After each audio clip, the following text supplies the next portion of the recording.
मित्रांनो, तुम्हाला माहिती आहे का, भारताच्या इतिहासात असे काही घोटाळे झाले आहेत ज्यांनी फक्त पैशाची लूट केली नाही तर लोकांच्या सिस्टमवरील विश्वास सुद्धा हादरवून टाकला. आज आपण जाणून घेणार आहोत असे 5 घोटाळे ज्यांचा परिणाम संपूर्ण देशाला झाला. शेवटचा घोटाळा इतका धक्कादायक आहे की तुम्हाला विश्वासच बसणार नाही. कल्पना करा, देशातील टेलिकॉम कंपन्यांचा हजारो कोटींचा स्पेक्ट्रम परवाने फक्त मुठभर पैशात विकले गेले. यामुळे सरकारला झाला तब्बल 1,76,000 कोटी रुपयाचा तोटा. हा घोटाळा इतका मोठा होता की त्याला मदर ऑफ ऑल स्कॅम असं म्हटलं गेलं. भारताला जगासमोर ताकद दाखवायची संधी, पण त्याऐवजी काय झालं? दिल्लीतील कॉमनवेल्थ गेममध्ये भ्रष्टाचार, खोटे बिल आणि फुगवलेले खर्च, 70,000 कोटींचा घोटाळा आणि देशातील आंतरराष्ट्रीय प्रतिमा मातीमूल झाली. खरंच हा खेळ होता की फसवणूक? देशाच्या विकासासाठी लागणाऱ्या कोळशाच्या खाणी पण त्या खासगी कंपन्यातून गुपचूप वाटप केले गेले. याचा परिणाम असा झाला, सरकारला तब्बल 1,86,000 कोटींचा तोटा.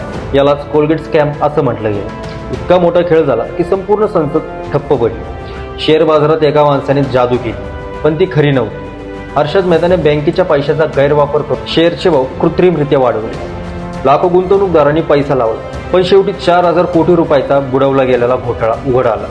लोकांचे आयुष्य उद्ध्वस्त झाले आणि शेअर बाजारातील विश्वास हादरला. सत्यम कंपनीचे चेअरमॅन रामलिंग राजू यांनी अकाउंटमध्ये बनावट आकडे दाखवून 14,000 कोटी रुपयाची फसवणूक केली.